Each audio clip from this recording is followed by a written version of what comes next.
Pasaka apie tai, kaip siuvėjas išvijo iš sodo milžinus.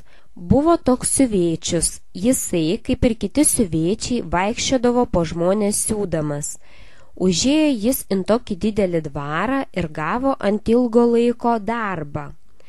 Tame dvare buvo labai didelis sodas, o tam sode buvo 20 didelių milžinų. Dagirdo tas siuvėjas, kad in tą sodą niekas negali eiti, o jis labai mėgdavo sodo vaisius. Ilgai besiūdamas jis vis mislė, kaip jis galėtų obuolių prisivalgyti. Niekaip negalėjo iškentėti. Prisivalgė gerai šviežio sūrio, o kas liko, tai insidėjo in kišenių ir nuvėjo in sodą. Bevaikščiodamas po sodą, pasigavo paukštuką ir tą insidėjo in kišenių. Nuvėjęs pas vyšnę, skina vyšnės. Atėjo velnias milžinas, sako: ko tu čia po mūsų sodą skini vyšnės? Pastumė ranką siuvėją, tas net per vyšnios medį peršokau. Ko šokinėjai, tarė milžinas.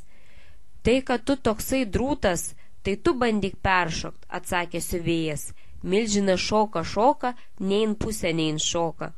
Milžinas nusigando ir nuvėjo pasivadyti savo kitus visus draugus. Atėjęs pas siuvėją, jie sako: aik visai iš sodo, o kad ne, tai pažiūrėsim, kad jie drūtesni, atsakė siuvėjas. Tai eime kuom galėtis. Galim. Paėmęs milžinas akmenį išmetė į aukštį, akmuo net už 2 valandų nupuolė. Paskui reikia ir siuvėją mesti.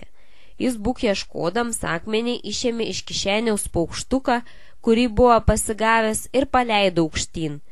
Žiūri tie milžinai, kad taip ilgai nenupuola. Parėjo jau kelios valandos ir vis akmuo nenupuola. Jau milžinai pradėjo ir nerimuot, kaip čia bus su juo. Kits milžinas, paėmęs akmenį, sako: žiūrėk, ar tu taip galėsi. Suspaudė, kad tik in miltus pavirto. Siuvėjas išsėmė iš kišeniaus sūrio, kurį buvo insidėjęs, milžinams rodėsi, kad baltas akmuo. Kad suspaudė, tai tik vanduo per pirštus išsisunkė. Milžinai su baime nusistebėjo, kad iš akmens gal vandens išspausti. Jiems rodėsi, kad tai reikia neįsakyto drūtumo. Vyriausias iš jų sako: daryk su mumi, ką nori, tik gyvasti mūs palik. Siuvėjas sako: aš noriu, kad iš šito sodo visi ko nors greičiausiai išeitumėt ir kad daugiau čia nepareitumėt. Milžinai su didė malonė ant to tiko, kad tik jos niekom daugiau nenubaudžia, ir to jau iš sodo išsineždino. Ponas kaip dažinojo, kad jis savo dvare tur tokių galinčių, jį ko nori greičiausia su duktere suvinčiavo ir paliko gyventi tame dvare.